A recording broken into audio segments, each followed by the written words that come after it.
It's all yours, SFT. Awesome. Thanks so much, guys. Tonight's the night. I want to thank you all in the chat for waiting patiently.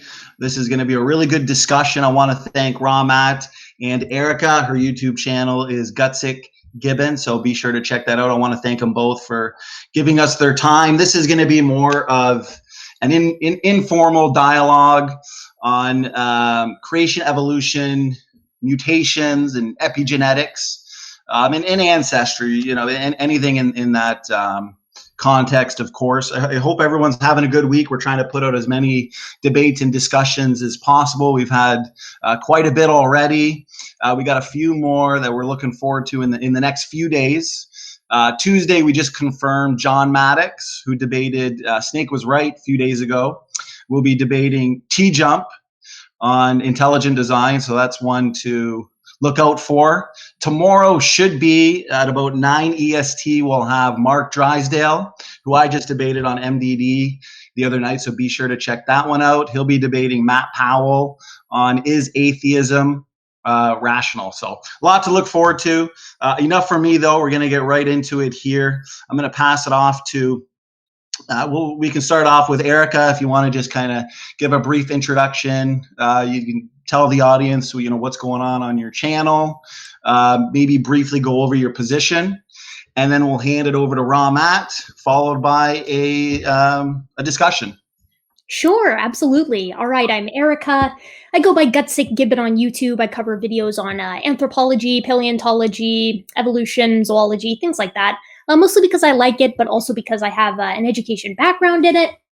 And today I believe we're just covering mutations and epigenetics. I imagine we'll cover the Italian wall lizards quite a bit in relation to which sort of model is more parsimonious with the evidence that we see, be it creation or the evolutionary theory. And I, of course, am in favor of evolutionary theory. And that's pretty much my stance. Okay, well, I guess that's me then. Yeah, I mostly spend my entire life editing videos for Standing for Truth, so that's pretty much all I do right now. That's why you get paid the big bucks, Matt. That's right. One day, hopefully. With pretty much all the content we're putting out now, that pretty much keeps me more busy than you guys could ever imagine. Editing is actually really time consuming. I found it really fun, but now it's just, wow, it is overwhelming to make content for videos. So this is usually why I don't like to debate. I find making videos more entertaining and fun, which is good because Standing for Truth likes to debate. And sometimes I get dragged into it myself, like right now. So this will be a good one. The last one I did was on my specialty, which is gerontology and the study of aging. So this one is pretty cool because it's going to pit beneficial mutations with evolution. So this is going to be really good. And yeah, I'm ready to start whenever. Let's hit it. Awesome. Okay. Well, thanks for the introductions, guys. Yeah, this is going to be a lot of fun. We'll keep it respectful. I think it's going to be a profitable discussion. So yeah, as Erica mentioned in her introduction, we can start off with the Italian wall lizards if you'd like to, since this whole discussion kind of sparked from that specific topic. And that might be just a good way to move forward. So whoever wants to start, go ahead. Sure. Go ahead, Eric. No, I mean, absolutely. I think that with the Italian wall lizards, so for those of you who don't know, and I imagine that those following this channel probably have at least a cursory idea of the Italian wall lizard sort of experiment and observations that go kind of in tandem with that, as well as the results from 2008 and so on and so forth. But essentially what we have is a population of Italian wall lizards, which were split between two islands.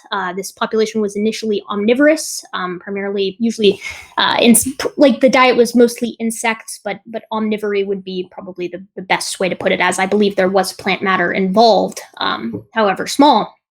But the population that was split into a new environment after several decades ended up evolving cecal valves, as well as a different head shape and larger sizes, in addition to behavioral kind of novelties and a penchant for eating plants, heavy herbivory. And this has been deemed, at least in the most recent paper that I saw, as sort of this incredible example of phenotypic plasticity. And phenotypic plasticity is very vital for the concept of genetic accommodation and genetic assimilation, which in and of themselves lend themselves to morphologic change. And so I would say that the Italian wall lizards, and I believe many would agree with me, evolutionary biologists and biologists of varying fields, that this is an excellent example of evolution happening rather quickly. Now, it should be noted that these lizards, once you, if you kind of take them out of the evolved lizards, that is, once you take them out of their natural environment and feed them a heavy arthropod diet, they'll actually lose the cecal valves, which is, again, very interesting as it is an example of phenotypic plasticity. But this doesn't change the fact that this morphologic range is a result of genetic change in this population through time. And that's pretty much what I have to say about it, if Ramat just kind of wants to take it away from there. Yeah, absolutely. What happened in that 2008 study is they only gathered a few selection of these mainland lizards. So they saw the mainland ones and said, oh, there's probably no cecal valve in these, because every one that they looked at they were eating insects. However, in a later study in 2015, when they actually went and gathered all kinds of different lizards, they actually found that 19% of the mainland lizards actually have the cecal valve already. And the most fascinating thing is, guess what? They were eating plants as well. So anytime something is going to a plant-based diet, it seems that the cecal valve is required. It's just like a muscle that atrophies in a human being, and it goes in this one. The cecal valve is actually a muscle. That's the thing. It's a new muscular valve that they found. It's not just some new anatomical feature that popped up out of nowhere. Matter of fact, if you type in vegetarian lizards and how many exist, how many species, they find out 1 to 2% exist. Well, how many lizards actually have the cecal valve? Well, 1 to 2%. It's exactly in line with what we would expect when something actually eats the plant. We believe in our model that animals were created to eat plants in the beginning. Well, this would make sense, so they would get in the anatomical ability to eat plants, and this is built into their DNA already. So it can vanish when it's not needed, and it can come back when it is needed. So that was a pretty fascinating thing, but they can actually track all the way back to 1971, finding the cecal valve and things. That was found in another study in 2008, where I found that one. And they, like, within 15 weeks of a diet change, they completely dissipate this muscle. It atrophies up that quickly, but yet their offspring will still have it. It's just based on diet change. So it's already pre-built in existing thing. And what I find ironic is that you guys need hundreds of examples of these kinds of things, and the cecal valve is just one. I mean, just one. So that's not looking too good. I mean, we would want hundreds of thousands of examples of these new anatomical features jumping up, and they're just not. So the thing, though, with that, Ramat, is that evolutionary theory or evolution in general of species is driven by environmental change and mutation. So if you have mutation, but you don't have a selection that's going to select for a novel change isn't going to happen, or at least that's not what we see. That's not what we would expect to happen. In fact, if we were seeing rapid evolutionary change in a stable environment, with no pressures to kind of drive that would run very contra to evolutionary theory as a whole. And I think I covered kind of some of the things that you said just now in your statement, sort of in my opening statement. I agree. It's phenotypic plasticity. I covered, that the fact that these cecal valves revert back to sort of a smoother gut once you feed them an arthropod diet once again.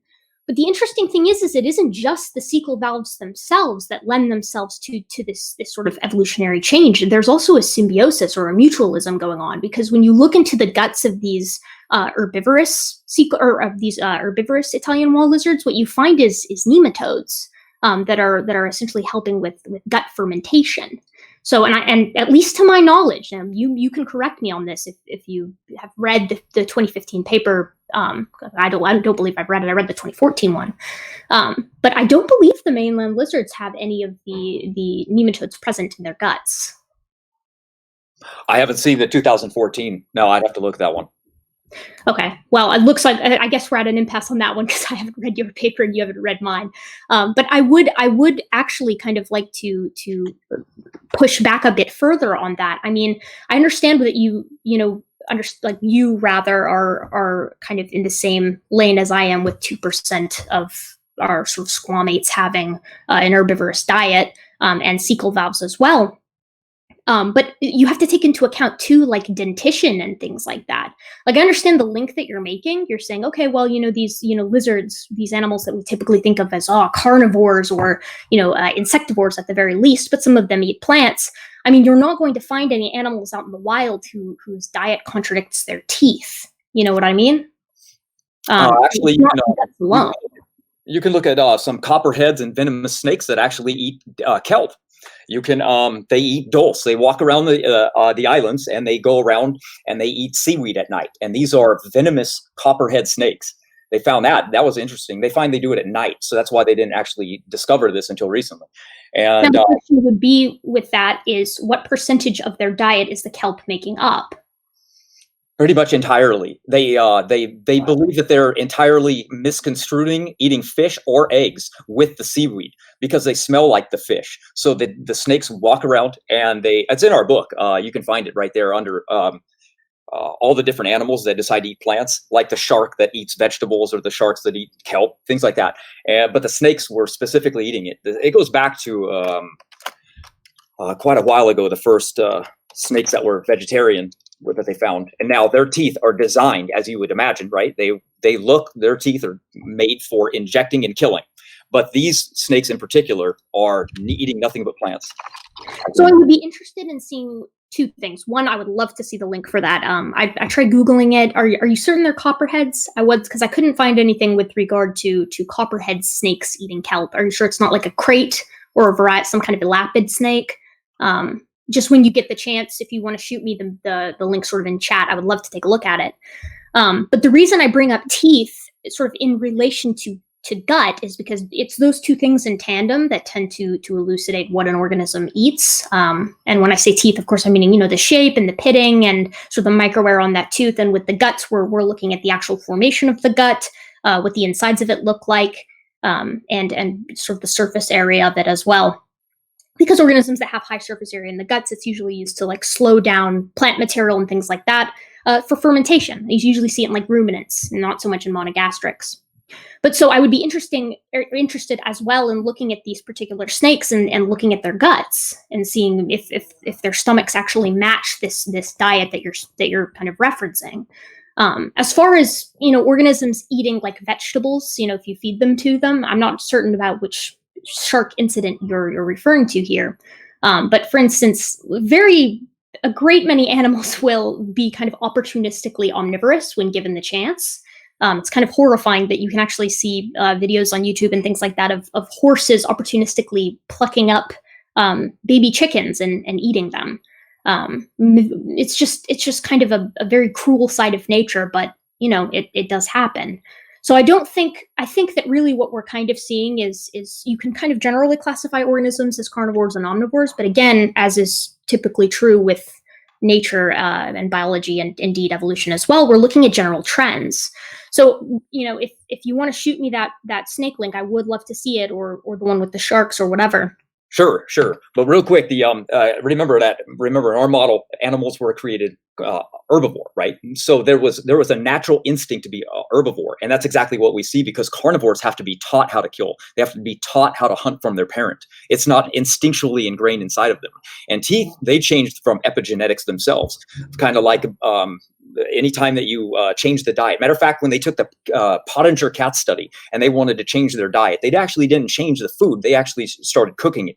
That's all they did different. They started cooking the meat. And these cats, within generations, their teeth started changing and they had infertile offspring. It messed them up entirely. And to this very day, the zoos, it's illegal for them to cook foods and give them to animals to this very day. You can't do it at all. It messed them up genetically and it messed their mouth and teeth up.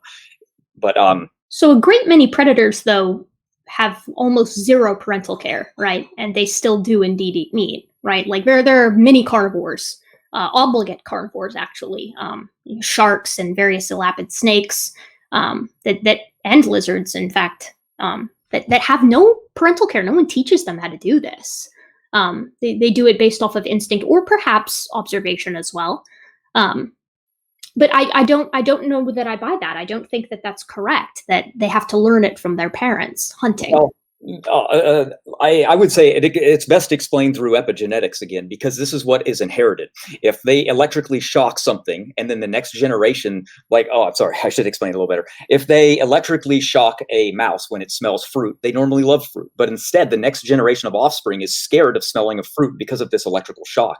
So when something does something, it's inherited by the parent, or by the offspring. So if the parent is hunting and killing, and that's what they do, therefore their offspring should do the same thing. So these are epigenetic tags. And this is what makes it so fascinating, because evolution needs beneficial mutations continuously, all the time. But every time a beneficial mutation comes up as what they thought was one, like the lactose mutation or the increased bone density or the HIV-1 or the high altitudes of the Sherpa people, you can go down the list. Every single one has turned out to not be a beneficial mutation whatsoever. And that's what's required for evolution, that every single one has been an epigenetic tag. So two things with that.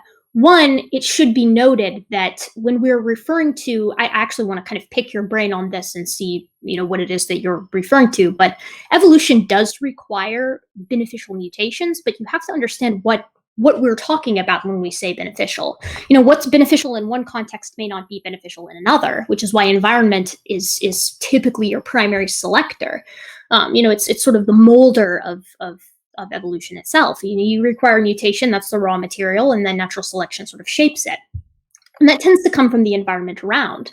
So I don't know why you would, there's not necessarily an inherently beneficial mutation, at least not one that I would know of, that couldn't essentially be turned against the organism in another context. So things are very context specific. This is why, I've had conversations with creationists a great many times who say, antibacterial resistance doesn't count as a beneficial mutation because that adapted bacteria is actually less fit than the other bacteria in the original environment. And my answer would be, well, of course it is. It's only beneficial in this new environment, this one with the antibiotics in it. So I would actually like to pick your brain. What do you define as a beneficial mutation? What would I define as one? Yes, in your own words, like what do you, Sure. Ramat, think is a beneficial mutation? Sure. Well, the first thing I would have to say would be like, look at fitness. Fitness can't drive something into a new species. And that's all that we actually see in these experiments. We're looking for beneficial mutations that would add anatomical features and changes, linearly driving up evolution. So, for example, we have finally the very first experiment ever done on eukaryotic organisms, not bacteria, not Linsky's bacteria, nothing like that.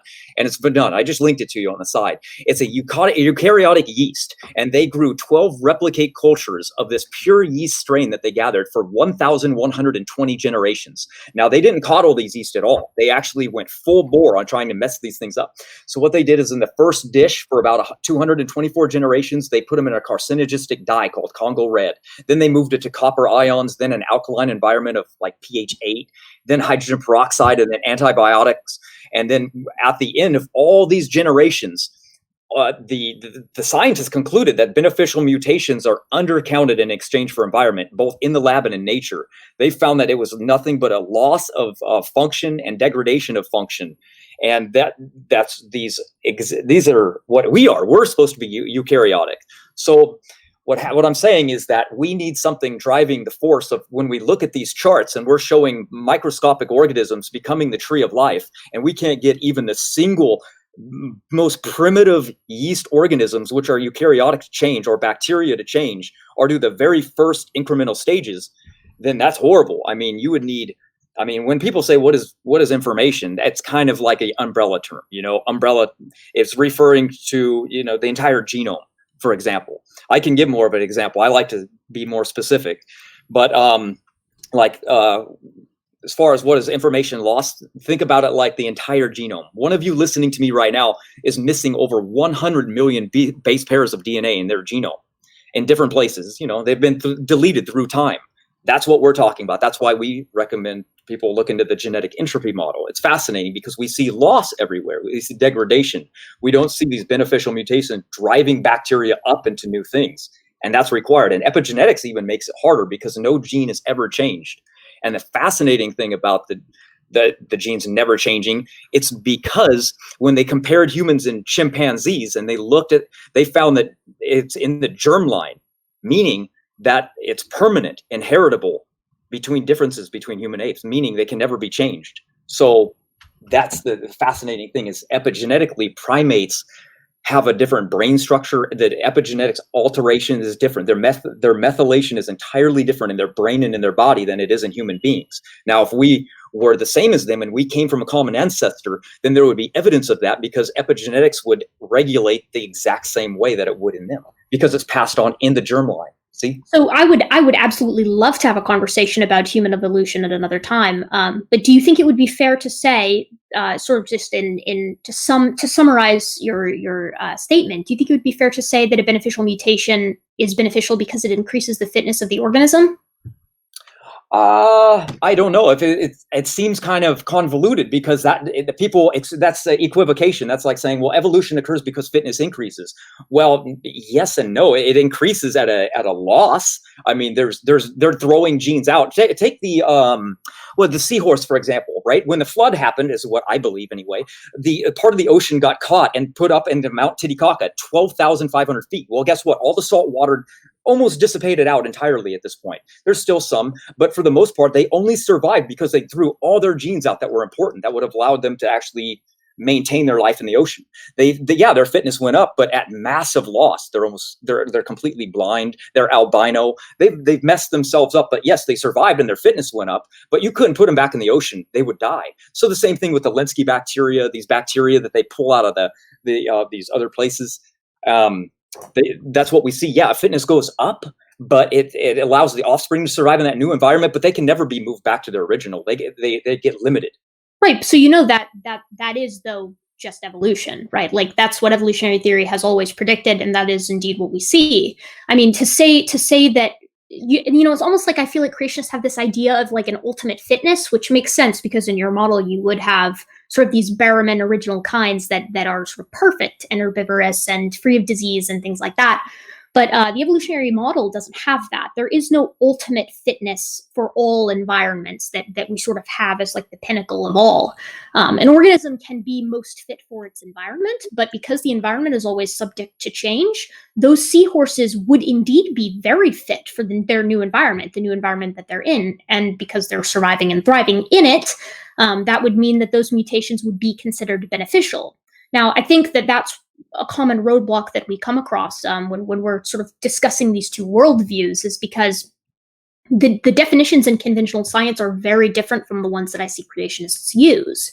I pulled up this paper and I was just kind of reading it and attempting to pay attention at the same time, which, you know, I'm not very great at multitasking. But I'm not sure, were you attempting to say that the findings were that, because I heard you use the word underestimate. Did you mean overestimate?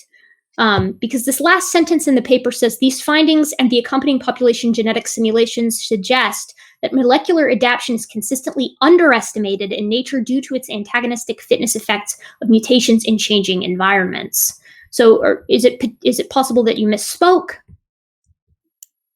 I'm unsure. Perhaps.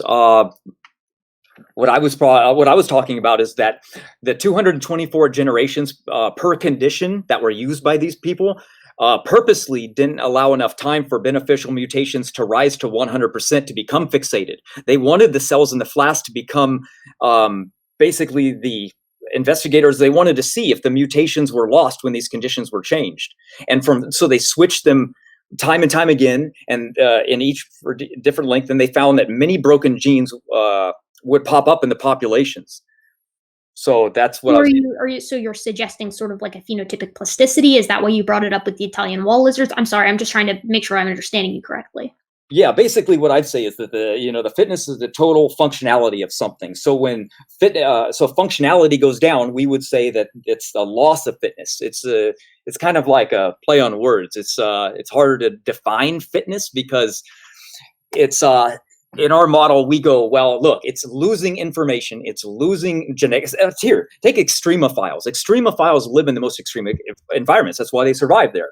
But this is a small niche. And yes, they can live in the most abnormal environments, but they can never even move back to a normal environment. They're stuck there. And they're stuck in the niche. They've dumped out so many of their genes to allow them to survive. They're maxed out in what they can do. Kind of like Linsky's bacteria.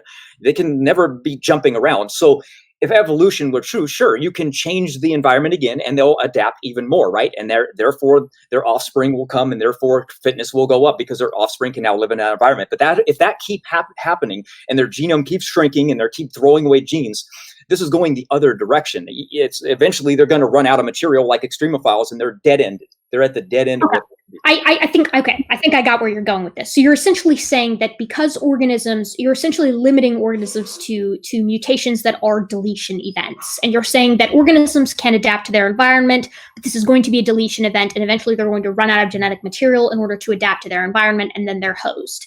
Is that kind of what you're saying? Yeah. Okay. So, but that doesn't happen because we have duplication events and duplication mutations and events, and as well as frame shift mutations and events and things like that add genetic material. And I know that creationists don't typically like to think of that as new information, even though conventional science would deem that new information. Sort of in the same way that it's like I use the example of the sad cat sat, right? So if you had a word that says the cat, and then you have a duplication event, so it says the cat cat. And then you have another duplication, so it says the cat, cat, cat. Then you have a series of other mutations that change little letters here and there. You might end up with the sad cat sat. And that conveys quite a bit more information than simply the cat, right? Even though it's using essentially a very small number of letters and a very small amount of mutations. I believe it's like 4 or 5 actual changes, including those duplication events at the beginning. Yeah, but they say, you can even research this, it says gene duplication is not a common event. According to evolution, it's 0.01 gene duplication per million years. And gene duplications are what? They're duplicating already pre-existing material. So if you're throwing out genes, eventually if there needs to be a duplication, it's not going to be there. It'll be kind of messed up. But I think you're minimizing the sample size. I mean, you're basically like, I get where you're coming from, and it sounds quite intimidating when you say it that way. When you say, well, we're talking about, I forget exactly what you said. I think you said a mutation or a duplication event every million years. Right. But then there's also, with the vast majority of species, we're dealing with, I'm so sorry. Hold on just a second. I'm not sure where this music is coming from. No problem. I sent you a link on that as well. You can see in the private one. It's the International Journal of Evolutionary Biology. Hold on just a second. Can you guys hear that background music? I'm not sure where that's coming from in my house. It's quiet though. Okay, all right. If it's okay, I'll just talk through it because I'm in my dad's office and I'm sure he's just like turned something on in here. Yes, duplication events can be quite rare. But again, what I'm saying is it's not problematic because we're dealing with a vast sample size. I mean, if you have let's say we're dealing with the bacteria in an abiotic, or rather abiogenesis style event, right? So it's like you're at the dawn of time. We're talking like very, very like Archean period, sort of 3.8 billion years ago. And so you have a ton of different bacteria, and they're all attempting to undergo mutations simultaneously. I say attempting; they're all kind of going through their life cycle and things like that. It can be one mutation every million years, but it's one mutation every million years for billions upon billions of bacteria, which greatly increases your potential for sort of seeing this mutation. Even more so if it's selected for and it passes it on or divides even a single time, because that also increases the potential for this mutation to sort of proliferate out into the population. You see what I mean? So it's not like these events can indeed be rare, but I think that I see this quite frequently, like creationists kind of put it in a box almost and say, it's so unlikely that, that this could happen. Like I've heard one with sort of evolving new proteins or something along those lines. And it's like 10 to the 40th to the 20th or something like that. But that's evolving an entire lineage completely by chance, which is not what evolution suggests. Like pressure is one of the, natural selection and natural pressures is one of the most important things to evolutionary theory. It's like one of the tenets, you know what I mean?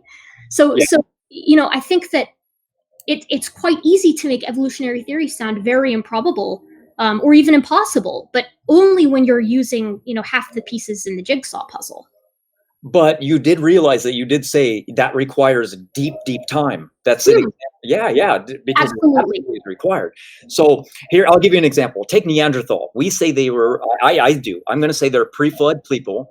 And what's fascinating about them is that they have more haplogroups. They have more blood types. They have more genes. They have more complete base pairs in their genome size. They have less total mutations overall. And that is exactly what our model is showing. We show that humans today are less than what we were in the past. Now, that's fascinating because that lines up with exactly what we would expect. Now, if a primate was doing the thing, all right, take out human genes. How many do we have? We have about 19,000 genes in us. Do we know that that number is going up? And no, if anything, it's going down. Every time they do an investigation, it's like, oh, we have less genes than we thought we did, and the number is plummeting each time. It's not because they're discovering that we're losing genes. No, I'm just saying that the number that we have isn't going up. And now that we know how many genes humans have, we're not going to find new genes being added. So this process of gene duplication and different things that is required for evolution, we just don't see it. Okay, sorry, I'm trying to mute myself and unmute so you guys hear as little of this music as possible. I figured it out. It's my sister upstairs. She's playing music over a loudspeaker. Yes, so with regard to mutations and sort of, I'm imagining you're kind of suggesting that we should see more duplication events than we do, just for the sheer fact that there's so many humans and we've been around for at least a decent period of time. You mentioned Neanderthals, which again, I would love to have a longer conversation about human evolution, because that's kind of my wheelhouse. But the thing is that, again, like we're missing a piece of the jigsaw puzzle, right? I mean, duplication events work, right? They do occur, but they can almost pass under the radar if they're not selected for. They're not going to proliferate unless there's a reason for them to do so. Typically, gene duplication events, they do occur in human populations. It's just that, these enormous, vast changes that we find are almost, they're anomalous. They're not necessarily selected for one reason or another, because humans, as of right now in our modern state, are effectively free of all natural selection. We've kind of out-evolved that, fortunately or unfortunately. So that's why we have, immunocompromised people, etc. You get what I'm saying? Yeah. I noticed that you well, you would agree then that, or not agree, I was just saying, so you believe that a split occurred and humans evolved from a primate family. I've seen your videos and I've seen you debate on this, so you definitely agree with that. And have you seen the latest genetic study that showed that they've taken hundreds of thousands of species and they tested them and showed that they came out of a clear bottleneck that happened not too long ago, and that all species arose at the same time? Everything from anchovies and fish and primates and humans, all separate? I have seen this study. This study was, I believe it was from about a year and a half ago, I want to say, because I used to have a coworker who was a young Earth creationist, and he brought this up to me. And we had a lovely conversation about it, actually. But the thing is that that's again, it's a misconstruing of the actual situation. Of course, modern species are indeed quite new. The problem with that is that, again, speciation occurs almost constantly. I mean, we see this sort of gradient of change occurring in almost every genera. So when they say, like, I encourage you to go and look at that paper, because when they're speaking about what they're actually finding, right? What the findings actually say, what the data is suggesting, isn't that all organisms emerged very recently. What they're saying is we have a very recent range for the species that we have currently emerging from previous species. And the way that they know that is because you can actually trace that back genetically, right? I mean, I understand what you're saying, right? That it sort of seems like, but again, I would encourage you to look at the study, because it's not all species, like you said, from anchovies to artichokes or whatever. It is a great many of them. It's like 90%, 92, I believe, something like that. But interestingly enough, that also ties in with a rather recent sort of worldwide event, right? We have these interglacial periods and glaciation events. So I don't see that as problematic for evolutionary theory. Well, you're actually in luck. I know that study like the back of my hand, and Okay, it actually is going to answer your question that you always ask people: where do we draw the line in phylogeny? Because yes, I certainly hope you'll answer my question. Yes. Well, now, the fascinating thing about this is that study used DNA barcoding to do it, because it's down to the species level. Now, yes, I'm not saying that those species arose out of nowhere at the same time, because that's like Genesis, right? The creation of everything. No, this is the bottleneck of what we say is the flood. That's why it did actually count fish. So matter of fact, the person that actually looked at the study said, I can't believe it. I can understand maybe a human and some deer being destroyed in a worldwide bottleneck, but he says, but anchovies and herring too, it didn't make any sense, because even aquatic life died. So I did read the study very in depth, and check this out. What they do is they looked inside mitochondria, and they found that there's 37 genes. And the interesting thing about it is one of them is called the CO1 gene. Now, this gene is very important to all species, so much so that it's lineage specific, and it's called what's called selective sweep, meaning it passes on to every single lineage of a species in that family down the line. That's how important it is. So it's in you, it's in me, it's in primates, it's in fish, it's in everything. So the really cool thing about this is when we stand back and we look and we want to compare something, we don't just go, well, look, everything with hands is related, or, oh, everything with mtDNA is related. No, we got to be more specific. Because when they tried doing that with just mtDNA, they found that domestic dogs differed by as much as 0.2% with wolves. But when they compared wolves, they found that there was 4% difference. There means there's more differences between wolves than there is actually between wolves and dogs. So they needed something more specific. So they went directly into the DNA barcoding with the CO1 gene. And they found that it's always related to a family and it branches out into new species. Now, why they like it is because they can identify new species when they pop up, meaning the barcode shows up as a gap between something. So what I mean by that is that there's just a little bit of variation when something pops up as a new species. And so there should be low barcoding gap differences between something that just speciated and that's related. The bigger the gap, the less they're related, or they fall out entirely of the group if they go over like 60. So what happens is now we have a way to identify not only species, but what is a kind, because it works on a family level. So they went in and they studied Neanderthal, Denisovan, and modern humans, and they found low barcoding gap. So much so that the gap was only 1 to 4 barcoding gaps. Now that's nucleotide sequencing of this genome. But when they tested primates, they were 131 nucleotide sequence gaps between them. That's huge. But related to each other, they're only around 10. So I made you actually a video on this. It's actually going to be, I'm working on it, so it'll be out soon. But regardless, it's finally a way for us, besides orphan genes, taxonomically restrictive orphan genes. It's different than the other ways that we've been trying to identify kind. We now have like a trio. We have the heat maps, we have the DNA barcoding, we have in fertilization, things like this. So anyway, I talked too long. Go ahead. So I want to ask you, what you just said was that humans, Denisovans, and Neanderthals were very similar. Yes, you would indeed expect that. And the reason is because we find individuals, as I'm sure you know, there is a difference between finding a fossil that is legitimately bone and finding, mineralized bone. Actual bone you tend to get DNA from quite a bit easier, which is why we've been able to sequence the entire Neanderthal genome. And that's how we were able to know that the remains of this individual, I think this study came out, I want to say it was like the past year. But we found a hybridization event between Denisovans and Neanderthals. So, naturally, yes, I don't think you'll find an anthropologist on the planet, even prior to that study, who would say that humans could not interbreed with Denisovans, Neanderthals, even as if you wanted to take it that far with Naledi or Floresiensis, although there might be some difficulties getting there geographically. But the thing is you would expect those differences to be indeed quite close, right? I mean, they're, for one, even in conventional science, they're still members of genus Homo, along with Ergaster, if you want to count Ergaster, Erectus, and Habilis. And again, what you mentioned this, I wrote this down because I wanted to ask, and I'm a little bit sick, so I'm a little foggy brained, but what primates did they test? That's a very, very, very important question. Because my question, to kind of reiterate, my point is that, it kind of falls down the line. This is kind of my version of my go-to question, as you know, because you've seen my debates. But we use genomic comparison between humans to tell paternity, right? And it works, and it holds up in court. And we use a very similar process, albeit a bit souped up, to make comparisons between species. And so my question is more on a technical level, right? And it's like, all right, well, where and or why do we draw the line, or do creationists at least draw that line between species?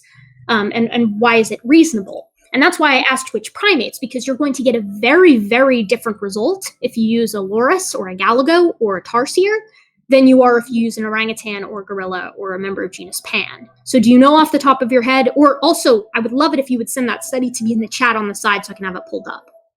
Oh, sure. Yeah, they tested the bonobo, the chimp, and the gorilla.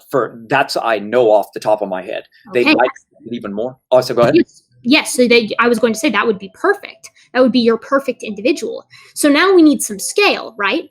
We need to know if you tested the I'm assuming I'm using the terminology correctly. I haven't seen the paper, so I don't know.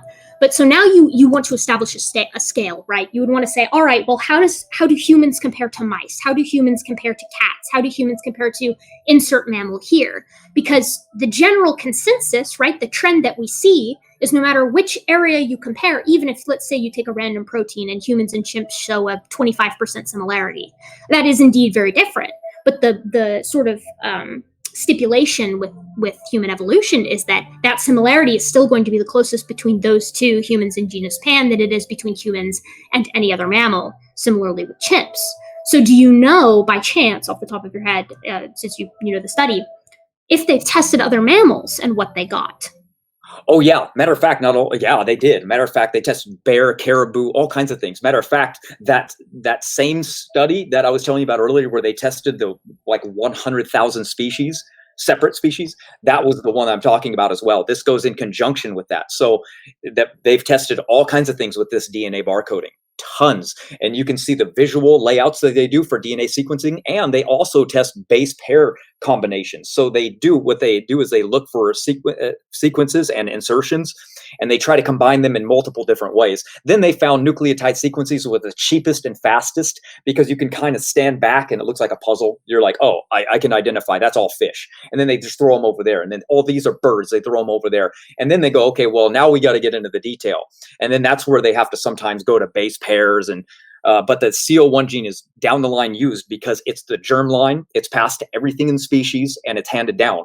So if we were going to be taking that back to a split, an ape ancestor, it would have gone to both of our lineages. So we would share a lot of the CO1 sequences. But because the sequences are so vast and the barcoding is so big, they fall into an entirely different family.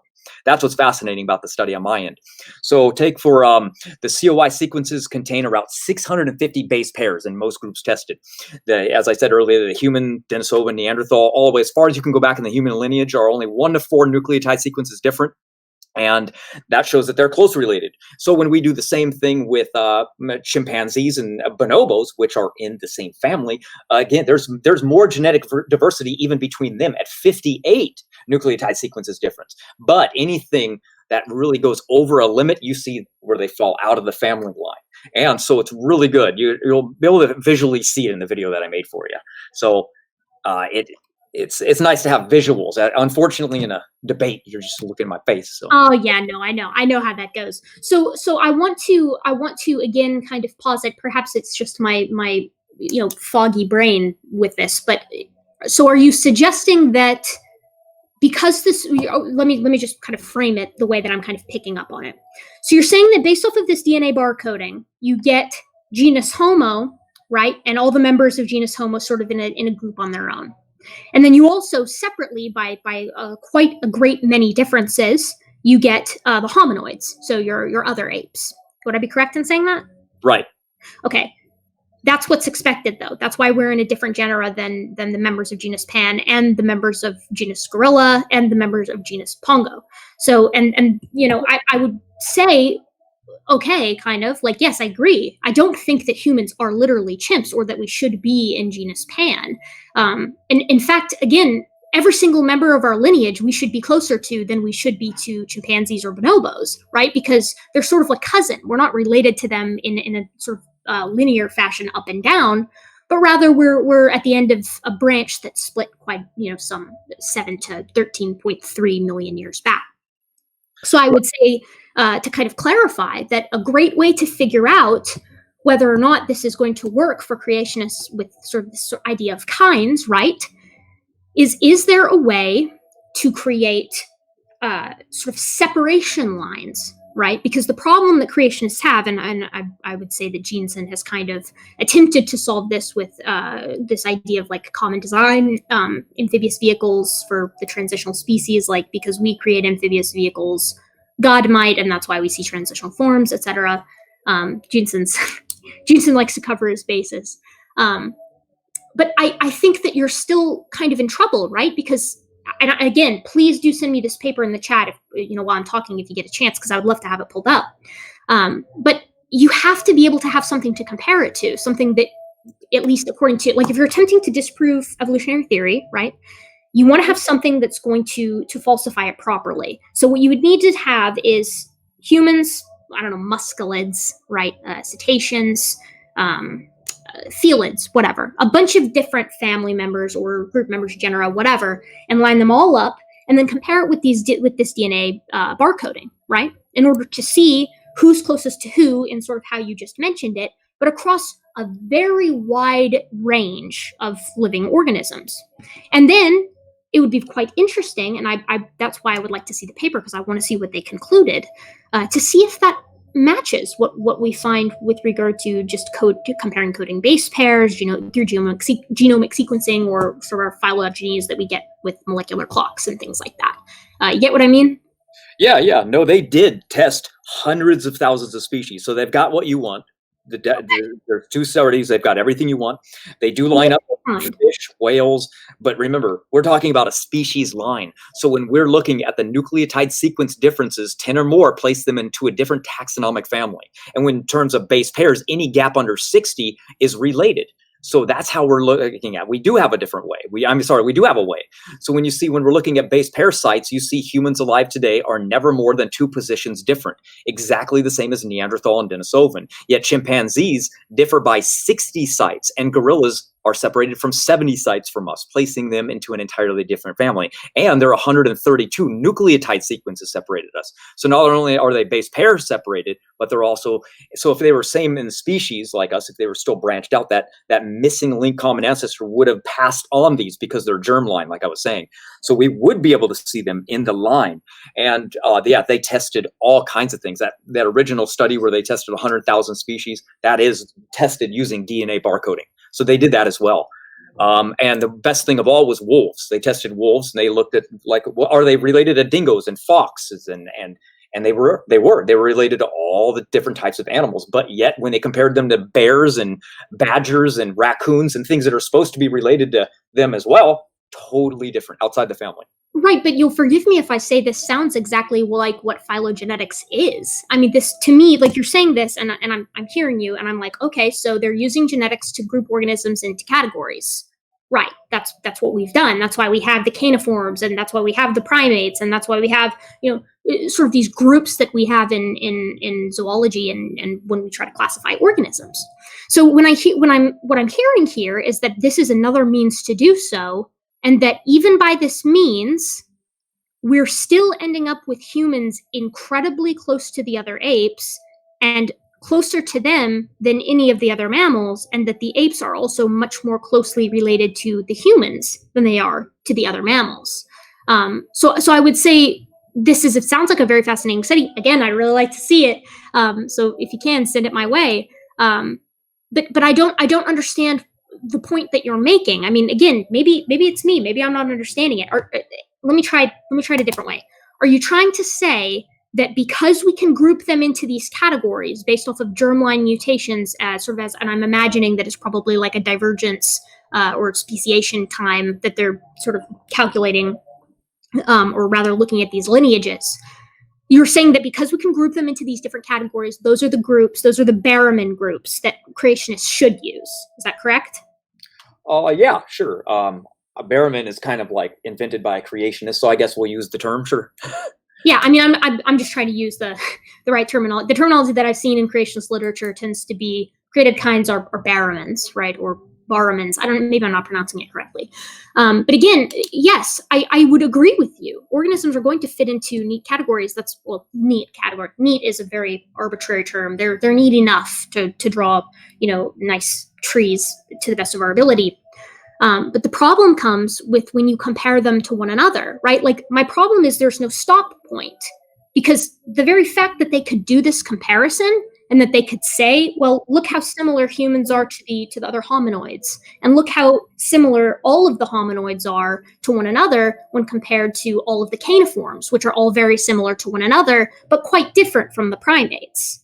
You know what I mean? So again, it sounds to me like this study is, it's giving a sort of a different way to categorize organisms, but it's just confirming the previous way.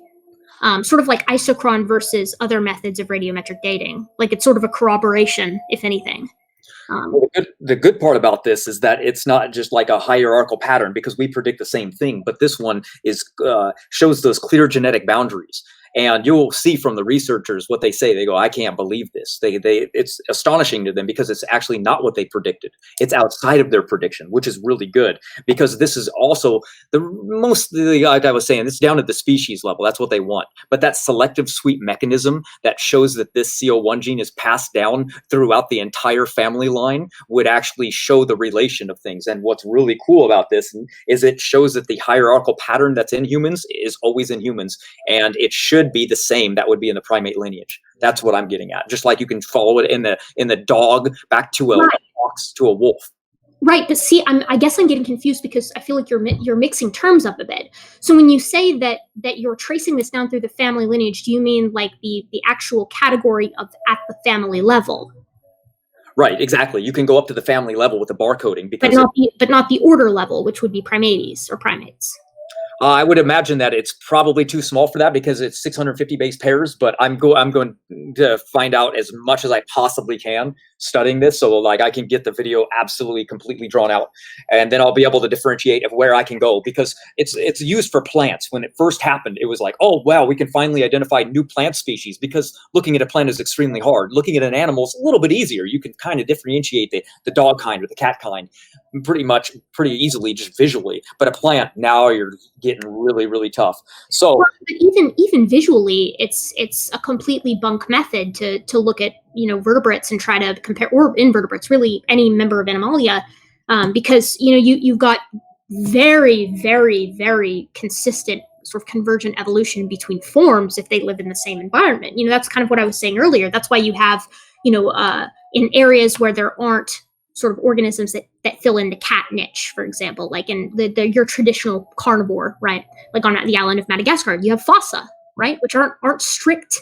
They're not the same as like a lion or a leopard or anything like that. They're entirely unique, but something had to fill the niche. Or the Tasmanian tiger over on Australia when they were still around. Marsupial, very not a canid, definitely not a canid, but looks very much like one.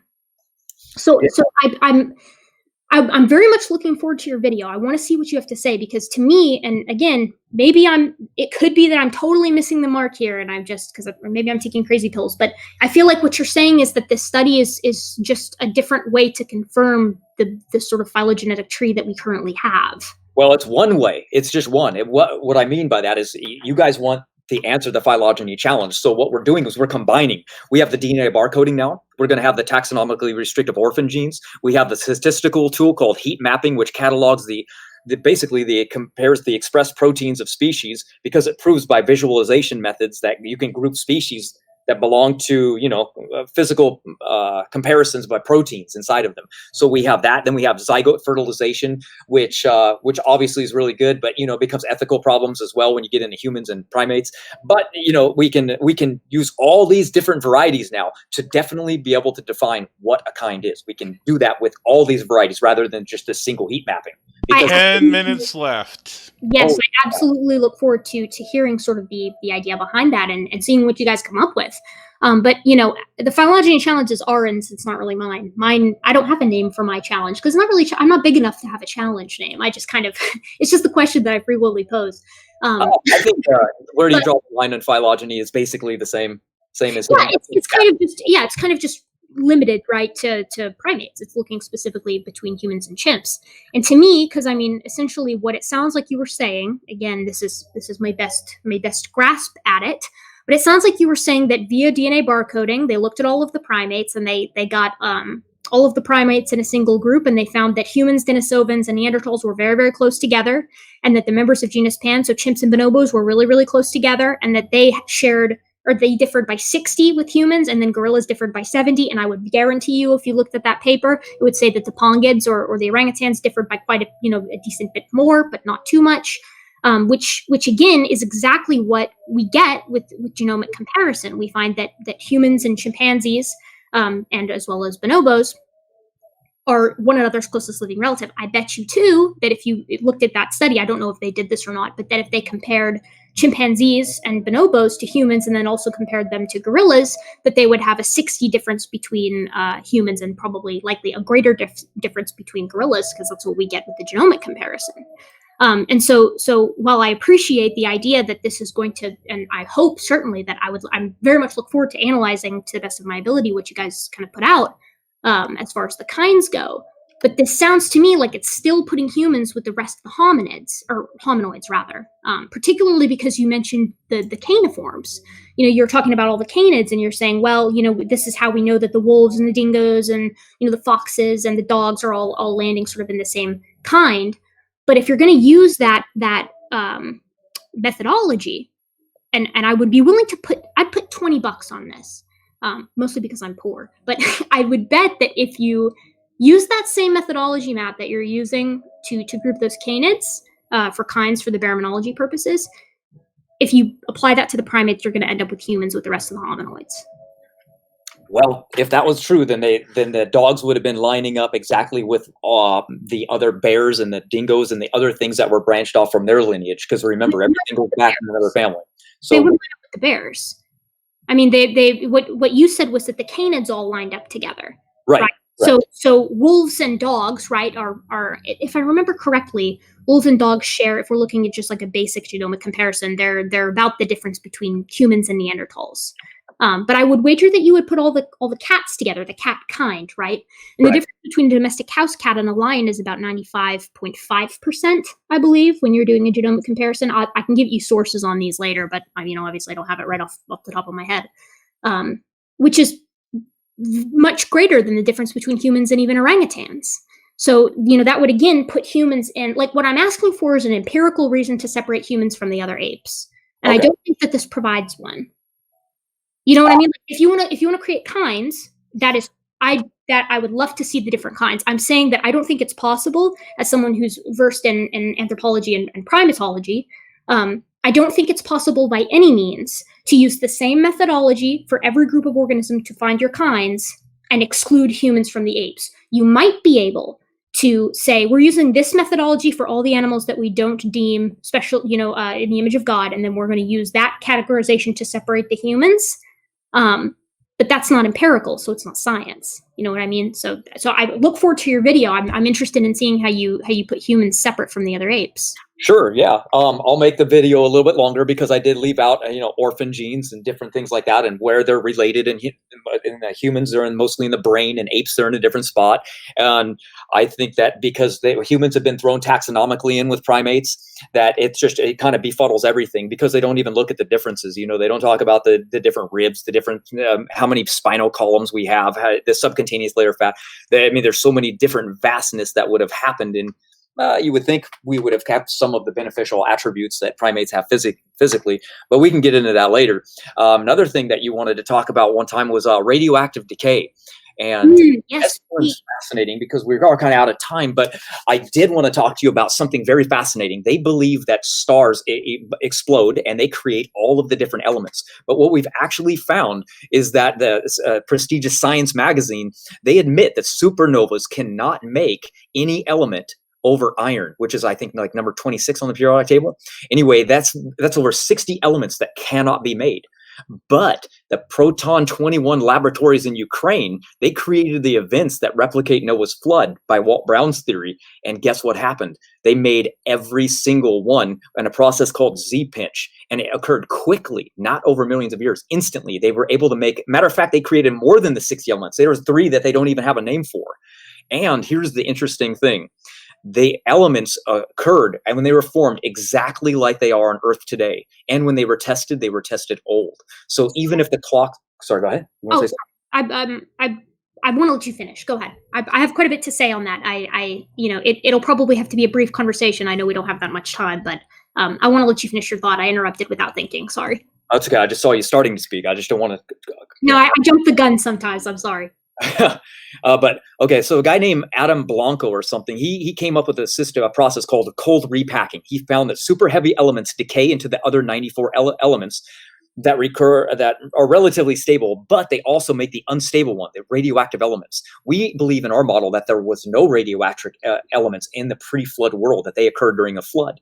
So what happens is, in this experiment, they wanted to find out like what could happen if this occurred. So they took lightning and they coursed it down, and they did it. They actually did it by accident. So that's pretty cool.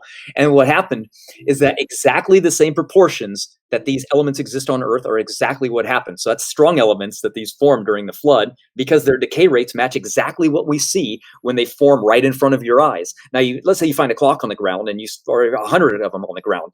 You take that and you go, well, they're ticking at this pretty much constant rate. So you can guarantee, well, they're constant. We can guarantee that. So that's the cool part about this, because we can extrapolate that back. Now, like, well, when was it made? Well, you can't really do that.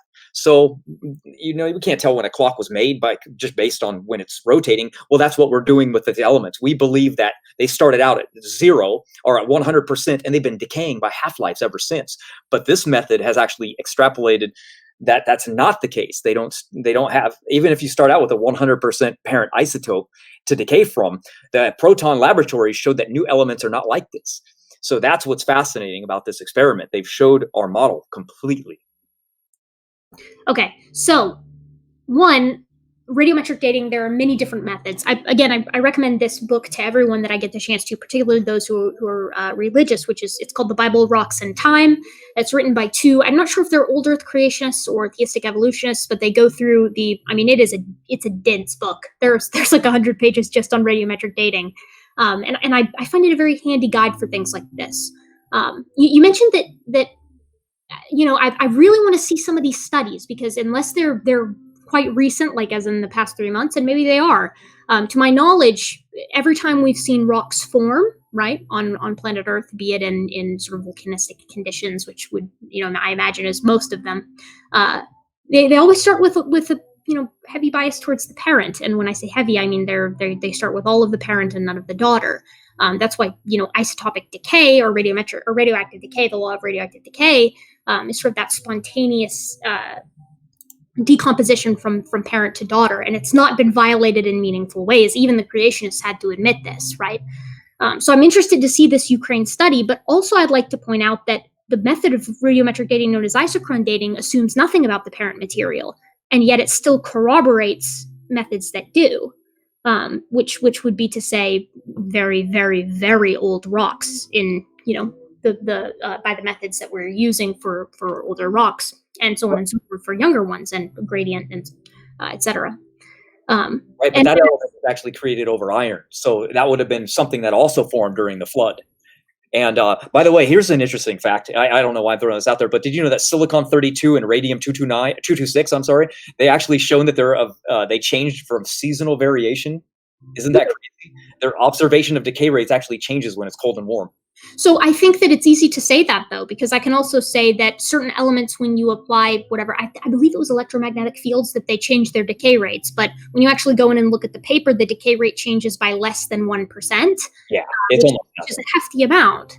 And actually the guys at Rate from AIG and Creation Ministries and things like that, they were the ones that were like, yeah, look, we're going to have to assume some exotic solutions. We're going to have to look to miracles and things like that, or assume that we're going to find more about this in the future, because as of now, we got nothing, which is why I'm asking for the dates of this Ukrainian paper that you're talking about, because, and again, feel free to send it in the chat. That way? Yeah, that way. Because I want to see the dates on this and see when it was published, because I would imagine that the geologists like Andrew Snelling, right? Like he's like the go-to creationist geologist, even though in his conventional work, he seems to accept billions of years at least for his, mainstream stuff, which he might have to for the job. But I would say, in addition to that, right, well, backing up, they would know about these papers and would probably have expounded quite a bit on them if they'd been released before the RATE project was disbanded. But moreover, I said this to Bill Morgan in our last discussion, companies all over the world use radiometric dating in order to find natural gases and oils. And they do, this is like a multi-billion-dollar industry that relies on this working. So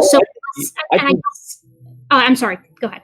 I'm thinking I'm thinking that you're saying that I don't believe that the rates are correct. No, they can be 100% correct. That's the fascinating thing. The rates can actually be 100% true, but when they're created, they're already created with different parent to daughter isotopes already begun. Right, So, but that's why I brought up isochron dating, which makes no assumption about the amount of parent material. So isochron dating it's a relatively recent method, I believe, in the past decade, and it makes exactly 0 assumptions about the amount of parent material present at formation. And it still corroborates the dates that we get from traditional radiometric dating. You see what I mean? So I'm struggling to understand how you can make that claim. It sounds to me like, at least if I'm getting this correct in my head, that you're suggesting that, so if there are no radioactive elements prior to Noah's flood, which I don't know what I'm not a physicist, I don't know what a world would look like if it had no unstable isotopes. I imagine that there would be quite a few natural processes impacted by that, but I don't know that for certain because, again, not a physicist. So you're saying that we only get radiometric decay beginning after Noah's flood, and then the elements that we have are only giving the illusion that they are actually very old, because when they were instituted or whatever in Noah's flood, there was actually quite a bit of daughter material already available. Am I correct in that? correct. Yes. Okay. So then my question with that would have to be, it's an awfully large coincidence then when we compare sort of our radiometric dating methods to plate tectonics. So the way that the plates move on top of the mantle, right, via convection, it's completely independent to anything regarding physics or radiometric decay, radioactive decay, right? It's literally just big slabs of continent on top of magma, moving at a relatively steady rate. It has like a range, but it's generally like an inch or 0.8 inches, I think, to 1.2 inches per year that the continents are moving apart or together, depending on which one we're looking at. And if you look at the mid-Atlantic ridge, right, which is, of course, in the middle of the Atlantic, there's a big seaway there that's, or big whatever volcanic way there that's pumping out new continental shelves all the time through burbling magma, the ring of fire and all that. We all learned it in middle school earth science. But you can make a prediction, right? The rock that's furthest away from this burbling magma crack in the crust is probably going to be older than the magma that's sort of at the center of the crust, because it's coming out, at a relatively steady pace, at least from what we can tell since we've been measuring it. And so it's awfully strange. And of course, we get these rates by having like satellites taking pictures and things like that. It's awfully strange that when we take samples from, very close to this crack in the crust, and again, at the edges of this mid-Atlantic ridge, that they corroborate our radiometric dating.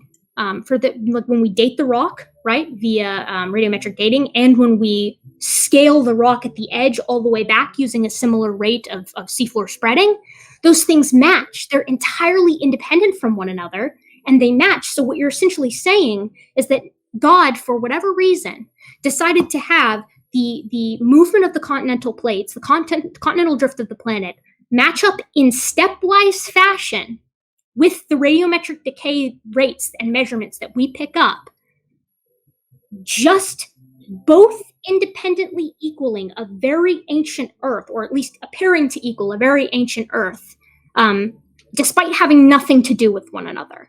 I mean, you realize what an awfully large coincidence that seems like, right? Well, think about it like this: when the great floods, the fountains of the deep broke forth in the mid-Atlantic ridge, that's where the majority of the force took place and started pushing the continents apart, or the Pangea continent apart, into what it is today. So what happened is, if this is where that event is occurring, and this electrical surge called the Z-pinch is flowing through granite rock, and the crystals that are in the rock are creating this force, and it's creating these new elements. What's going to happen then is there is going to be variances dependent on basically how far these things spread apart from each other. And like I was saying, that this study showed that when these elements were created, they're created instantly, and then all of a sudden there's dissipation. Right, they start decaying from their 100% into their weaker elements, into their parent to daughter. So if this is occurring and it's being spread out, by the way, God's not doing this. It's just, these are just elemental forces taking place on Earth, and so we can track those. So if just because they are dating as though they're old, that's our interpretation of them dating to be old, because we're assuming that all of a sudden, well, it takes millions of years for this process to occur, but this experiment shows them occurring immediately. So that's the cool part about it. So again, I do really want to see this paper, and I want to see the other one too. I don't think you sent it to me. I have so many links. I'm not even sure which one it is, because as you can see here. Just send them. I would send me all of them, and I'm more than happy to dig through them. Okay. I just want to jump in real quick, guys. Sorry. It's been a phenomenal discussion. Everybody's loving it. I'm loving it. We could probably listen to this all night. I do want to respect the debaters' times. Therefore, if you think this is fair, what we can do is kind of end it with, we can start with you, Erica, because you started, I think, in the intro. Give a couple-minute summary. If you want to respond to something that Matt just said regarding the radiometric dating, you can. Just use the 2 minutes or so, however you please. We can do the same with Matt, and then we can call it a night if you think that's fair. Absolutely. That's totally cool with me. Beautiful. Yes. So is that sorry, is that cool with you, Matt? Oh yeah, fine. Go ahead. Yes. So essentially, I'm going to take my time and I'm going to respond to what you just said. So again, you're using the Z-pinch method, which I'm going to, just for the sake of argument, assume that is 100% true. I don't think it is. I really want to see the paper, but I'm going to assume that it's true. Even if that is the case, I'm going to reiterate my past point. The rate at which, the seafloor is spreading is entirely independent of radiometric dating. That means it has nothing to do with physics. It's just basic, I guess it has to do with physics in that it's like Newtonian physics. It's just like movement, right? It's continents sitting on top of magma, and then the convection currents are what's moving the plates either to one another or apart from one another at roughly an inch per year. This is entirely separate from this Z-pinch that you're suggesting. So there is no reason to suggest that they would be stepwise, and that's why I said we're assuming that God would essentially have to intervene here and say, okay, boom, they're stepwise. Because otherwise you've got this weird situation, like a 1 in a trillion, where the Z-pinch occurred in such a way that it precisely matches up with not just the rate at which the seafloor is spreading apart, but also all of our ice core data, all of the dendrochronology, the coral clocks that we use, none of which have anything to do with radioactive decay, right? We measure coral clocks by growth rate and the size of the reef, the height of the reef. I think the Inuit atoll is usually used. Same thing with ice cores. It's regular snow rates, or dendrochronology, which is rings. I think creationists usually like to say sometimes you get double rings, but that's actually not the case. You're more likely to get sort of the opposite of what you would need, right? At least according to Wood-Marap, the creationist who has trouble with the bristlecone pines. But again, I feel like you're invoking kind of some funky physics here. That's again, why I want to see the paper for myself, and see when it was from, because I would find it very interesting if it was from the past. Genuinely very interesting if it was from the past 5 years, because obviously I wouldn't have seen it, and the guys at Rate wouldn't have seen it. But if it's even a decade old or 15 years old, you sure would think that the guys at Answers in Genesis or Creation.com would have kind of sunk their teeth into it. And I keep decent tabs on those guys, and I haven't seen it. So to summarize, you have these multiple, 4 to 5 independent lines that have, for some reason, all converged on saying the Earth is very ancient. I think that's going to need a miracle invocation for that particular thing. And then 2, you have the guys whose sole mission is to evangelize young Earth creationism, not talking about it. So those are my 2 kind of, but please show me the paper moments. And that's all I have to say. All right. I guess I'm up. All right. Well, we can always jump into that. I think that what is fascinating is that when the people go around the world and they look at these megalithic sites and they start testing them, they find all these discrepancies. That's why people invoke ancient aliens nowadays, because they're finding things that are before humanity even existed. So it's just what's going to happen sometimes, is because they're building these places with elements that were formed in the flood. So I think that's why there's discrepancies. And but I mean, coral clocks, their estimates are all right, but then when they find that the temperature in the ocean fluctuates and the warmer it is, the faster they grow. I mean, it's okay, but it's not a really strong case in my mind. I think that I kind of showed that there's a line in ancestry that can be drawn, and I was shown a little bit. So I'll have a video out on that one coming soon, just to definitively kind of set it in stone. We're going to use more on this coming up, and that'll be good. And the reason you don't find these things in Answers in Genesis or things because they do not like Walt Brown. They don't like his theory, so they don't talk about it. That's why you've never heard of it. I recommend watching a video called by Brian Nichols. And he has it. It's called Where Did Earth's Radiometric Dating Come From? And I'll type it in right here for you.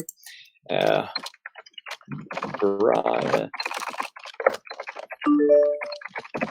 See how bad I am at debating. I'm just randomly conversating with you. And other than that, we covered a lot. So I don't think that a new anatomical feature arose in some lizard because it decided to become vegetarian, because we can find these cecal valves in other lizard species all around the earth that are geographically isolated. They're in different lizards besides these lizards, and they look exactly the same. They're just a muscle. I mean, we epigenetics. I really wanted to get into like showing that all these beneficial mutations that were on in the past, when they talk about, well, there was a mutation where we found the lactose and it can be tracked to one woman, and then they found that wasn't true. It's just a methylation that happened inside that showed, oh, there's no beneficial mutation at all. And then the bone density was just another methylation event that occurred in somebody that worked out more. All these immunity from HIV, the high altitudes of the Sherpa people, all this information is already set into the genome, and it's expressed differently by the genes that are already inside of us. And evolution needs hundreds of millions of examples of beneficial mutations. And we have these eukaryotic organisms and bacteria that can live hundreds of thousands in generations, and we can irradiate them. We can give them, we can change their diet. We can change their environment, and they cannot do even the most minute steps besides change their fitness. And I know evolution believes that that can happen throughout millions of years, but we would love even just the slightest example of something going on like that. And when everything is just being epigenetically switched on and off and genes being lost, I see everything as the exact opposite of what is required for the theory to be true. So I'm more interested in answering questions. So I like answering the phylogeny challenge coming up, that where to draw the line, and that's my next focus. So stay tuned, everybody. Okay, well, thanks so much, Matt. Thanks so much, Erica. Once again, thanks for giving us your time. As I said earlier, and I'll say it again, it was a great discussion. Time flew by, and the audience had a good time. So, of course, that's the most important part. So, once again, thanks so much for your closings, and we're gonna shut it down. So, Praise, it's up to you, brother. Praise is dead. He's doing his best. Yes, he gets one job, I tell you. You caught me off guard, man. I was just relaxing here, chilling. Yeah, I appreciate everyone coming in to the chat. I hope everyone enjoyed it. I really enjoyed it. That was probably the best discussion I've heard on evolution so far. Hey, I'm good. I'm glad to hear it. I'm always down to have a chat. Well, Yeah. almost always down. But I would love to, I mean, if you would like to, rather, I guess I should put it, have another discussion on human evolution. I tend to be down for those kinds of things, but I'll probably put it off by a week so that I can kind of recover here. Yeah, absolutely. Or maybe like the radiometric dating or whatever. That might be good too. Actually, yes, I would love to have a chance to look into these papers a bit more, and then we can have an extended conversation on that if you want. I'm with you. I'm not really. I mean, I know I go on Modern Day Debate, and they're typically called debates, but I like to view them as discussions, just because that's kind of what my hope is that it's more of an exchange of ideas and just where the other person is coming from. So that's what I like. That's what I get out of the whole thing. I agree with that too. And honestly, the discussion portions of debates, for the most part, is really what the audience pays attention to. I learned that after like my first 20 debates. I thought, you know what, I'm just gonna hope for and suggest long discussions, and like you said, it's just an exchanging of ideas. Yeah, and I think too that gives you an opportunity. Like, I think when it's structured so that it's like you say, 10 minutes here, and then this person says 10 minutes, and then back and forth with these 10-minute segments, it almost loses a bit of the humanity. Like, you don't, and I think people tend to have worse behavior when they don't get the opportunity to kind of get to know the person that they're talking to, because it's like, we're all just people. We're just trying to figure out what's going on. I absolutely agree. Anyways, I'm getting out of here. We're gonna just kind of relax and watch a movie once again. Yeah, thanks so much, Erica. I know you're feeling a little sick, but yeah, no, it was a blast. So thanks so much, guys, and we'll talk to you later. Awesome.